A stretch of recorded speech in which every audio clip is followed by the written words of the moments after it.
दोस्तों, कविता Yadav YouTube channel पर आप सभी का स्वागत है। संपूर्ण हिंदी विषय की तैयारी को आगे बढ़ाते हुए आज की क्लास में हम करेंगे हिंदी साहित्य के महत्वपूर्ण कथन जो कि आचार्य रामचंद्र शुक्ल जी ने कहे हैं। संपूर्ण हिंदी साहित्य के महत्वपूर्ण कथनों को हम करेंगे आचार्य रामचंद्र शुक्ल जी द्वारा कहे गए। तो आज की क्लास हमारी होगी कथनों से संबंधित, जो कि हर परीक्षाओं में यहाँ से प्रश्न पूछे जाते हैं। NTA नेट की परीक्षा हो, TGT PGT परीक्षा हो या अन्य कोई भी परीक्षा हो, तो आप सभी को पता है हिंदी साहित्य में आचार्य रामचंद्र शुक्ल जी का अपना एक महत्वपूर्ण स्थान रहा है। तो शुक्ल जी द्वारा कहे गए कथनों को हम देखते हैं। 50 कथनों को हम पहले कर चुके हैं। जिस भी किसी बच्चे ने पीछे की क्लासेस नहीं देखी, आप देख सकते हो। तो देख लेते हैं, शुरुआत कर लेते हैं। कथन नंबर 51, बैर क्रोध का आचार्य मुरब्बा है। यह उन्होंने अपने निबंध जो है उसमें कहा था। क्रोध नामक जो इन्होंने निबंध लिखा, इसमें इन्होंने कहा कि बैर जो है बैर क्रोध का आचार्य मुरब्बा है। तो देख लेते हैं अगला जो कथन है आचार्य रामचंद्र शुक्ल जी का। इस वेदना को लेकर इन्होंने हृदय की ऐसी अनुभूतियाँ सामने रखी जो लोकतर है। कहाँ तक के वास्तविक अनुभूतियाँ है, कहाँ तक अनुभूतियों की संस्मरणीय कल्पना, यह नहीं कहा जा सकता। आचार्य रामचंद्र शुक्ल ने जो ये कथन है, इस वेदना को लेकर जो है उन्होंने हृदय की ऐसी अनुभूतियाँ सामने रखी। यह जो कथन है आचार्य रामचंद्र शुक्ल जी ने महादेवी वर्मा के संबंध में इन्होंने कहा था। आप सभी को पता है महादेवी वर्मा ने जो जितनी भी जो रचनाएँ की है, काफ़ी सारी रचनाएँ उन्होंने जो है विरह वेदना की अनुभूति के आधार पर उन्होंने की है। इसलिए जो महादेवी वर्मा को आधुनिक युग की मीरा भी कहा जाता है। और महादेवी वर्मा की जो विरह पीड़ा है वो हमें इनकी रचनाओं में देखने को मिलती है। और एक ये महादेवी वर्मा जो है रहस्यवादी जो है कवित्री भी मानी जाती है। इस प्रकार हर एक तथ्यों को जो है इनके आचार्य रामचंद्र शुक्ल ने जितने भी हिंदी साहित्य में कथन कहे हैं, उनको देखते हुए आप लोगों को हर एक साहित्यकार के बारे में कहा गया हो या फिर किसी जो है इतिहास लेखन के अंतर्गत किसी काल संबंधी में जो साहित्य इतिहास लेखन है उसके संबंध में कहा गया हो, जैसे सिद्ध साहित्य के बारे में कहा गया हो या नाथ साहित्य के बारे में या छायावाद के बारे में कहा गया हो, या जो है रीतिकाल के संबंध में या किसी भी लेखक या जो है उनके जीवन से संबंधित कोई भी अगर कथन कहा है रामचंद्र शुक्ल ने, वो अपने आप में हिंदी साहित्य के इतिहास के अंतर्गत इम्पोर्टेंट माना जाता है।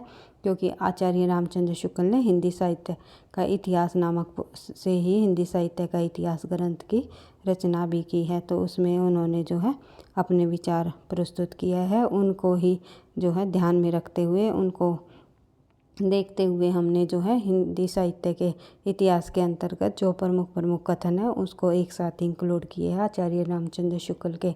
आप लोगों को परीक्षा में शुक्ल जी के जो कथन है काफ़ी सारे देखने को मिलते ही होंगे। तो ऐसा नहीं है शुक्ल के ही कथन हमें देखने को मिलते हैं, और अन्य साहित्यकारों भी के कथन भी हमें देखने को मिलते हैं।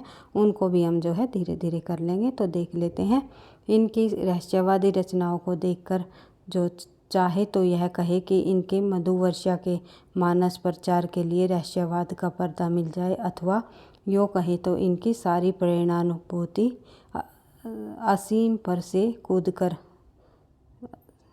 सीम पर से कूदकर सीम नहीं है भैया, सीम पर से कूदकर असीम पर जा रही है, ससीम से पर कूद करके असीम पर जा रही है। ये कथन जो है कहाँ किसके संबंध में कहा है? शुक्ल जी ने जयशंकर प्रसाद के। इनकी रहस्यवादी रचनाओं को देखकर, यानी कि इन्होंने भी जो है जयशंकर प्रसाद जी की भी काफ़ी सारी रचनाएं रहस्यवादी रचनाएं हैं। तो ऐतिहासिक रचनाएं भी इन्होंने लिखी है। रहस्यवादी रचनाओं को संबंध में इनके जो शुक्ल जी ने इनके संबंध में ये कथन कहा है। तो देख लेते हैं आगे। अगला कथन है हमारा कथन नंबर 54, कबीर की अपेक्षा खुसरो का ध्यान भाषा की ओर अधिक था। तो ये कबीर की अपेक्षा यानी कि खुसरो का ध्यान, खुसरो के अमीर खुसरो जी के संबंध में ये कहा है, कबीर की अपेक्षा खुसरो का ध्यान भाषा की ओर अधिक था। हजारी प्रसाद द्विवेदी जी ने कबीर दास जी को वाणी का डायरेक्टर कहा है, लेकिन जो है रामचंद्र शुक्ल ने खुसरो की भाषा को जो है अधिक प्रभावशाली बताया है। तो देख लेते हैं आगे अगला प्रश्न हमारा, प्रश्न संख्या 55। जयसी के श्रृंगार में मानसिक पक्ष प्रधान है शारीरिक गुण। ये कथन भी जो है जयसी जी के जो पद्मावती जो पदावली जो रचना है जयसी जी की, एक सेकंड पे, पदावली पद्मावत जो रचना है जयसी जी का ग्रंथ, उस इन्होंने कहा है कि श्रृंगार में मानसिक पक्ष प्रधान है और शारीरिक गुण। तो पदावली जो रचना है उसके संबंध में भी कहा गया है, जो कि विद्यापति जी द्वारा रचित है। विद्यापति की जो पदावली रचनाओं के संबंध में भी जो है इसी प्रकार से श्रृंगारिकता से संबंधित एक कथन रामचंद्र शुक्ल ने कहा है। तो इसको आपको कंफ्यूज नहीं होना है। यह कथन जो है रामचंद्र शुक्ल ने जयसी के रचना के संबंध में, जयसी के जो श्रृंगार में मानसिक पक्ष अधिक है जयसी की रचनाओं के में, और जो है शारीरिक गुण, इस प्रकार से उन्होंने जयसी के संबंध में ये कथन कहा है। उसके बाद देख लेते हैं आगे कथन नंबर 56। इनमें कोई संदेह नहीं कि कबीर को राम नाम रामानंद से प्राप्त हुआ, पर आगे चलकर कबीर के राम जो रामानंद से भिन्न है। तो ये भी कथन जो है आचार्य रामचंद्र शुक्ल ने कहा है कि कबीर को जो राम नाम का जो मिला है वो रामानंद जी से प्राप्त हुआ है, लेकिन आगे चल के जो कबीर के जो राम हो गए वे रामानंद से अलग हो गए, क्योंकि कबीर दास जी जो है निर्गुण भक्ति में विश्वास रखते थे। उनके राम जो है राम दशरथ पुत्र राम न होकर के जो है वे एक मतलब ईश्वर, वे जो है आत्मा परमात्मा के मिलन के मतलब एक ही ईश्वर के को उन्होंने माना था कि ईश्वर एक है, उसके अलग अलग नाम नहीं है।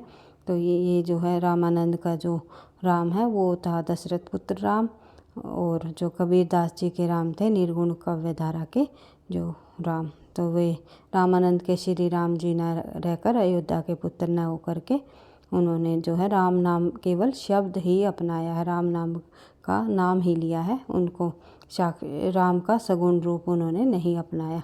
तो ये आपको ध्यान रखना है। तो ये कहा जा है रामचंद्र शुक्ल ने। उसके बाद देख लेते हैं अगला प्रश्न। इनकी भाषा ललित और सानुप्रास होती थी। तो किसकी? चिंतामणि के संबंध में कहा गया है। उसके बाद इसके जो अगला जो कथन है, इसका सच्चा कवि हृदय था। मतीराम के संबंध में कहा है कि इसका सच्चा कवि हृदय था। किसका सच्चा कवि हृदय माना? रामचंद्र शुक्ल ने मतीराम जी का।